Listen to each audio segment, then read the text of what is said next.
बिहार की बोली लगा रहे थे।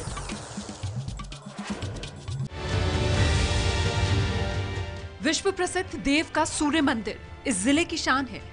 मिनी चित्तौड़गढ़ के रूप में इस जिले की बिहार में पहचान है। बिहार के पहले उप मुख्यमंत्री बिहार विभूति अनुग्रह नारायण सिंह इसी औरंगाबाद के रहने वाले थे। जिले में विधानसभा की 6 सीटें हैं। 2010 के चुनाव में जेडीयू को 4 और बीजेपी को 1 सीट मिली थी। 1 सीट निर्दलीय के खाते में गई थी। पिछले साल लोकसभा चुनाव से ठीक पहले पाला बदलकर सुशील कुमार सिंह जेडीयू से बीजेपी में चले गए और फिर से जीतकर सांसद बन गए। जिले का बड़ा हिस्सा नक्सल प्रभावित है। सड़क, शिक्षा और स्वास्थ्य के मामले में औरंगाबाद अब भी पिछड़ा हुआ है। कई नहर परियोजनाएं सालों से अटकी पड़ी हैं। औरंगाबाद जिले में चुनाव दूसरे दौर में 16 अक्टूबर को है। नतीजे 8 नवंबर को घोषित किए जाएंगे। 70,000, 80,000, 90,000 करो कि ज्यादा करो। बिहार की बोली लगा रहे थे। कौन बनेगा मुख्यमंत्री की नुक्कड़ बहस पहुंच चुकी है औरंगाबाद और मेरे साथ हैं अलग अलग पार्टियों के प्रतिनिधि और औरंगाबाद की जनता। औरंगाबाद की जनता पूछेगी अपने प्रतिनिधियों से उनकी बातें और साथ ही साथ यहाँ की समस्याओं के बारे में भी पूछेंगी।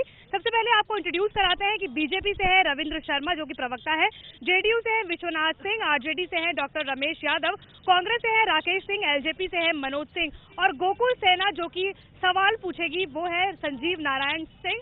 सबसे पहले बीजेपी से सवाल, आप लोगों के बीच में चाहे एलजेपी हो चाहे हम हैं उनके बीच में लगातार विवाद पनपता जा रहा है। ऐसे में अगर आप सत्ता में आते हैं तो किस तरीके से आप लोग चला पाएंगे बिहार?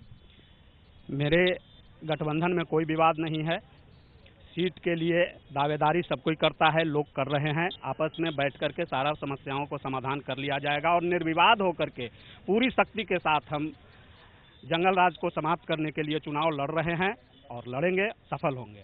जंगल राज की बात उन्होंने की, लेकिन एलजेपी से आप सवाल पूछेंगे। आप लोग लगातार हम पे, आप लोगों ने ट्रायल पार्टी कहा है, लेकिन उन्होंने आपको कहा है कि आप लोग वंशवाद से बाहर आए तभी आप लोग चुनाव लड़े। ऐसा नहीं है।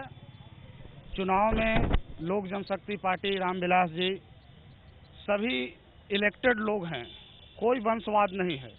आज चिराग जी आए हैं तो लोकसभा के मेंबर बन के आए हैं, तब लोगों के बीच आए हैं।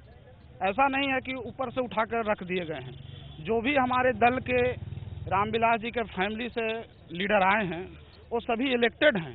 कोई ऐसा नहीं है कि बैक डोर से राज्यसभा या आप लोगों के बीच में लगातार, आप जो एनडीए का गठबंधन है उसमें लगातार आप लोगों के बीच में लड़ाइयां चल रही हैं। आप लोग लगातार एक दूसरे पर निशाने साध रहे हैं। ऐसा कुछ बात नहीं है, कोई लड़ाई नहीं है। इधर हाल के दिनों में कुछ सीट को लेकर कुछ बातें आई हैं, अखबारों में आई हैं, लेकिन जिस तरह से हमारे नेता चिराग जी ने, रामविलास जी ने बोला, बयान दिया, उससे ये जाहिर होता है कि इन लोगों में कोई लड़ाई नहीं है। ये कुछ उपज है लोगों में अपनी अपनी सीट के दावेदारी के लेकर। मेरे साथ इस वक्त मौजूद है। सर, अगर सीट शेयरिंग के बारे में बात करें तो एक पार्टी आपसे नाराज होकर अलग जा चुकी है, एनसीपी भी आप लोगों से जा चुकी है। क्या नुकसान भुगतना पड़ेगा आप लोगों को? देखिए, जहाँ तक सीट शेयरिंग का सवाल तो हो चुका है। अब सवाल उठता है कि मुलायम सिंह की नाराजगी से आप संबंधित बात जानना चाह रही।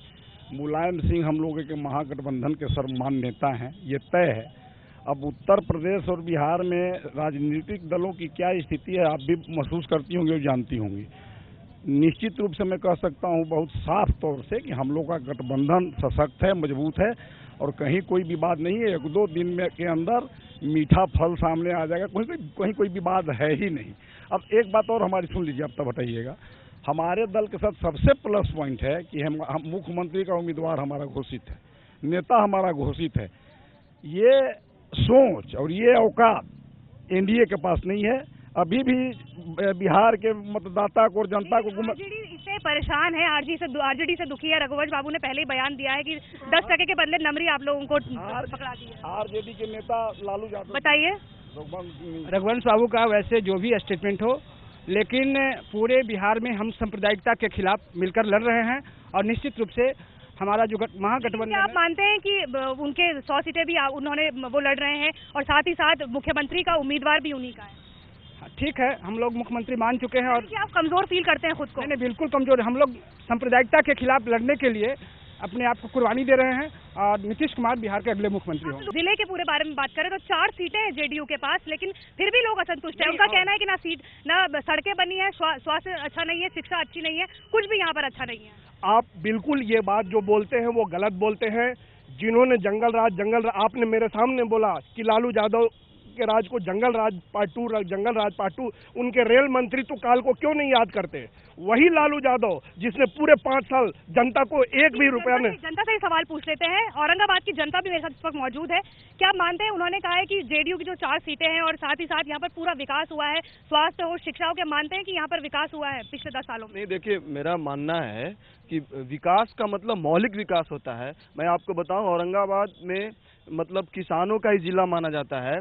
किसान के खेत में पानी नहीं है। उत्तर कोयल परियोजना 40 वर्ष पहले का परियोजना है, पूरा नहीं हो सका है। हरियाही परियोजना 40 वर्ष पहले का है, पूरा नहीं हो सका है। सिर्फ ये लोग बयानबाजी करते हैं। शिक्षा के नाम पर आप गांव में जाइए, खिचड़ी बांटा जा रहा है। किसी भी स्कूल में पढ़ाई का कोई स्तर नहीं है और प्राइवेट स्कूल में, निजी स्कूल में, विद्यालय में लूटा जा रहा है। गरीब आखिर अपने बच्चे को कहाँ पढ़ाए? बिना स्वास्थ्य, आप बीजेपी, आपके यहाँ पर विधायक हैं, क्या मानते हैं कि क्यों नहीं कर पाए हैं आप इतने सालों में काम? हमारे विधायक ने अपने विधानसभा में सड़कों का जो जाल बिछाया है। सर, हम लोग भी उसी सड़क से आ रहे हैं और हम लोग ने हाल देखे कि पिछले जो 3 घंटे का सफर है हम लोगों ने 4.5 घंटे में तय किया है। जिस रास्ते की आप बात कर रहे हैं वो NH की सड़कें हैं और 40 साल में उन्हीं के अंदर में वो रहा है और उन्होंने उसका विकास 1.5 साल से आप लोगों के अंडर में है। लेकिन वो हम आप देखे होंगे आने के क्रम में कि उसमें तीव्र गति से कार्य लगा हुआ है, उसकी चौड़ीकरण हो रही है। हमको आने के बाद ही हुआ है।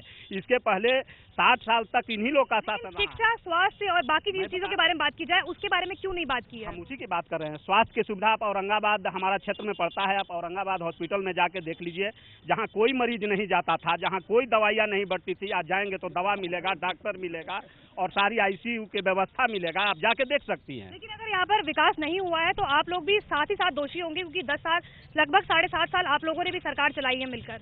अभी इनकी बात आप सुने ना, अस्पताल की बहुत बेहतर स्थिति है, सब सुविधा वहाँ उपलब्ध है। तो ये हमारी उपलब्धि है ना, नीतीश कुमार जी की उपलब्धि है। यहाँ के जितने प्रतिनिधि हैं उनका ये कहना है कि जेडीयू की सरकार के में ही विकास हुआ है, बल्कि औरंगाबाद में बात करें तो विकास नहीं हुआ है। फिलहाल जनता तय करेगी विधानसभा चुनावों में कि यहाँ विकास हुआ है तो किसके कारण हुआ है। कैमरा पर्सन राजेश के साथ श्रेया बहुगुणा, ABP न्यूज, औरंगाबाद। 70,000, 80,000, 90,000 करोड़ की ज्यादा करो। बिहार की बोली लगा रहे थे।